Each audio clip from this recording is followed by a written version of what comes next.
Ini kata Syekh Abi Madian lagi, la yakhluq. Kalau dalam yang bunyi dia kata la yakhluq. La yakhluq ataupun la yakhluq. Imam hadha al-ilm illa liman hasalat lahu arba'atu. Az-zuhdu wal-ilmu wal-tawakkulu wal-yaqin.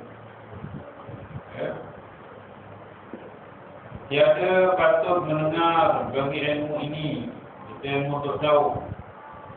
Mereka bagi orang hasil bagi ini ada 4 sifat. Pertama, zuhud. Ya. Yang keduanya ilmu. Yang ketiga, tawakal. Yang keempat, yakin. Artinya tidak patut mendengar akan ilmu ini, yakni ilmu tarekat, ilmu tasawuf ini, melainkan bagi orang yang ada sifat dengan 4. Mereka orang yang ada bersifat dengan 4 sifat. Pertama, zuhud. Apa makna zuhud? Iaitu meninggalkan segala yang lebih-lebih daripada yang halal. Kerana bosnya orang yang salih itu orang mustafir kepada Tuhannya.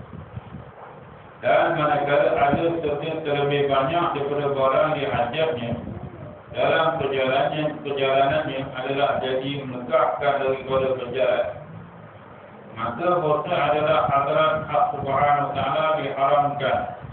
Masuk atau orang yang masuk yang bawa di belakang suatu yang mana yang menanggungkan dia ini hendaklah disucikan tangan daripada lebih-lebih daripada dunia dan sucikan hatinya daripada berhadap kepada kerana adalah akhlak pada ada yang kursi itu ditegakkan masuk orang yang penuh hati dengan akhdar dunia yang makin Allah dan betapa terang hatinya, maka tak kala ukur akuan makhluk itu semapri pada muka cermin.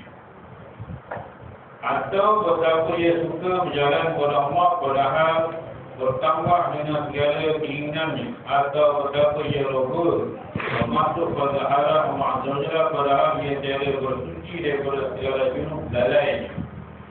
Atau betapa ia harap tidak faham akan yang indah asrar rahmat Allah padahal dia tiada taubat daripada tersalahnya.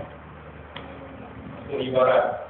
Maknanya yang pertama, bila kita nak belajar ilmu tarekat, ilmu tasawuf, pertama itu mesti ada sifat zuhud.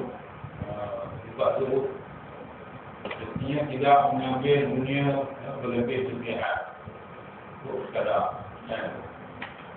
Dan apa kerana kalau sibuk dengan benda dunia, maka nak jalan kepada Allah Subhanahu wa ta'ala itu dah telah membantutkan perjalanan. Dah banyak sangat urusan dunia.